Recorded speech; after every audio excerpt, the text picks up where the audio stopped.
বন্ধুরা, তোমরা যারা পরীক্ষায় ফেল করেছো ইতিমধ্যে কিন্তু সেকেন্ড সেমিস্টার এবং ফোর্থ সেমিস্টার কিন্তু রেজাল্ট কিন্তু পাবলিশ করে দিয়ে দিচ্ছে। তোমরা কিন্তু পরীক্ষায় কিন্তু ফেল করেছো। আজকে ভিডিওটা হচ্ছে তাদের জন্য যারা পরীক্ষায় ফেল করেছো বা কিছু নাম্বারের জন্য, বা 1 নাম্বার হোক বা 2, 3, 4, 5 নাম্বারের জন্য যে পরীক্ষাটি যে তোমরা ফেল করেছো। তোমরা কিন্তু পরীক্ষা কিন্তু ভালো করে দেওয়ার পরেও কিন্তু তোমরা কিন্তু পরীক্ষায় কিন্তু ফেল করে গিয়েছো, ঠিক আছে।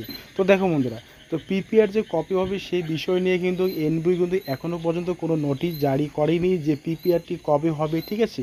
তো তোমরা চ্যানেলটিকে তোমরা যে সাবস্ক্রাইব করে রাখো, যখনই পিপিআরের যে নোটিশ চলে আসবে যে পিপিআরটি কবে হবে, আমি কিন্তু এই চ্যানেলের মাধ্যমে কিন্তু তোমাদেরকে আমি জানিয়ে দেবো তখন, ঠিক আছে। তো দেখো, তোমরা যদি পরীক্ষা যদি ভালো করে দিয়ে থাকো সত্যি, তাহলে কিন্তু তোমরা কিন্তু প্রিপেয়ার করলে কিন্তু অবশ্যই কিন্তু পরীক্ষা কিন্তু পাস করবে, অবশ্যই তোমরা পাস করবে। আর তোমরা যদি পরীক্ষায় যদি সেরকমভাবে বা কিছু না লিখো, তাহলে কিন্তু প্রিপেয়ার করলে কিন্তু পাস কিন্তু করতে পারবে না, ঠিক আছে। তো তোমরা চ্যানেলটিকে তোমরা সাবস্ক্রাইব করে রাখো। প্রিপেয়ারের যখনই নোটিশ চলে আসবে আমি এই চ্যানেলের মাধ্যমে আমি তোমাদেরকে আমি জানিয়ে দেবো, ঠিক আছে। তো দেখা হচ্ছে নেক্সট ভিডিওতে।